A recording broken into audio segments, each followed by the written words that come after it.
Sir, my name is Amit and I'm a student from Tata Institute of Social Sciences.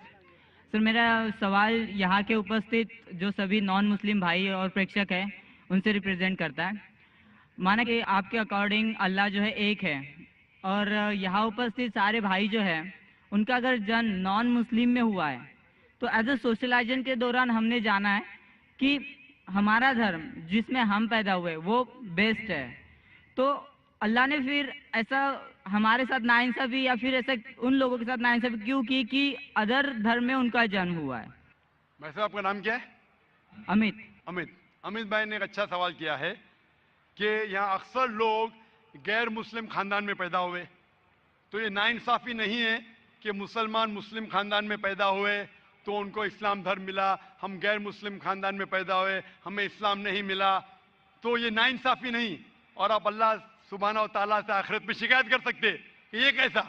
इसीलिए अल्लाह सुब्हाना व ताला ने कहा है हर मुसलमान का फर्ज है कि वो गैरों तक अपना दीन फैलाए, हर मुसलमान का फर्ज है। इसलिए अल्लाह ताला फरमाते सूरह इमरान में सूरह नंबर 3 आयत नंबर 110 में कुंतुम खैरा उम्मतिन उखरिजत लिन्नास ता'मुरूना बिल मारूफ व तनहौना अनिल मुनकर, कि आप इंसानों में सबसे बेहतरीन उम्मा है क्योंकि आप लोगों को हक की तरफ बुलाते हैं और बुराई से रोकते हैं। हर मुसलमान का फर्ज है कि लोगों को हक की तरफ बुलाए, दीन की तरफ बुलाए। लेकिन मुसलमान दावत करे या ना करे, अल्लाह ताला फरमाते सूरह फुसिलत में सूरह नंबर 41 आयत नंबर 53 में 53 में अल्लाह ताला फरमाते कि सनूरीहिम आयातिना फिल आफाकी व फी अनफुसिहिम हत्ता यतबय्यन अन्नहु लक। अल्लाह ताला लोगों को अपनी निशानियां दिखाएगा होराइजन्स में, ताकि हर दिल में, हर इंसान के दिल में ये साबित हो कि अल्लाह एक है। तो अल्लाह खुद फरमाते कुरान मजीद में कि हर इंसान के दिल में वो ये साबित कर देगा उसकी जिंदगी में कि खुदा एक है। लेकिन साबित करने के बाद वो इंसान सोचने लगेगा अगर मैं इस्लाम कबूल करूंगा तो माशरा क्या कहेंगी, अरे मेरे वालिदैन की जायदाद से मैं बेदखल हो जाऊंगा, अरे मुझे धंधे में मुश्किल होंगी, मेरे धंधे में नुकसान होगा। तो आखिरत के दिन पे अल्लाह ताला से आप ये नहीं कह सकेंगे कि आपने नाइंसाफी की। अल्लाह ताला खुद हर इंसान के दिल में ये डालेगा कि खुदा एक है।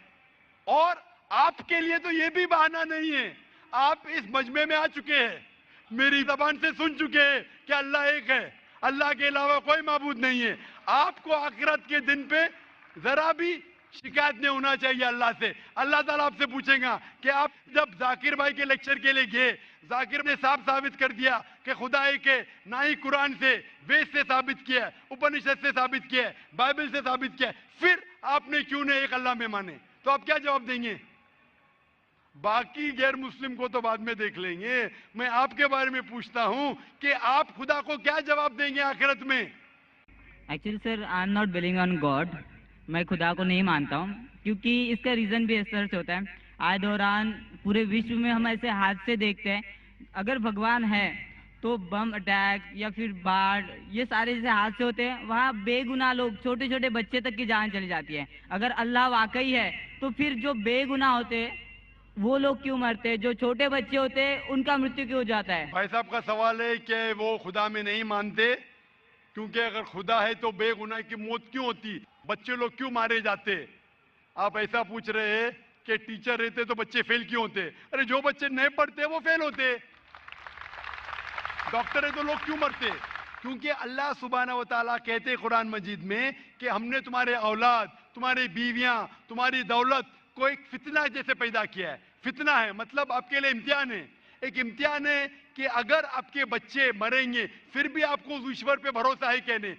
कोई भी बच्चा जब मरता है बॉम्ब ब्लास्ट से वो जहन्नम में थोड़ी जाता है, बच्चा मरा तो जन्नत में जाता है। अल्लाह ताला आपका इम्तिहान ले रहे, उसके वालिदैन का इम्तिहान लेते, क्या बच्चे मरने के बाद फिर भी आपको ईश्वर पे भरोसा है कहने? और ये जानने के लिए ईश्वर के बारे में आप मेरी तकरीर सुनिए, क्या कुरान खुदा का कलाम है? आप वो मेरी डीवीडी देखिए, क्या कुरान खुदा का कलाम है? इंशाअल्लाह अगर आप खुले ज़हन से ये तकरीर सुनेंगे, इंशाअल्लाह आपको यकीन होगा कि खुदा एक है और आखिरी कलाम कुरान मजीद है। इंशाअल्लाह। आखिरी सवाल।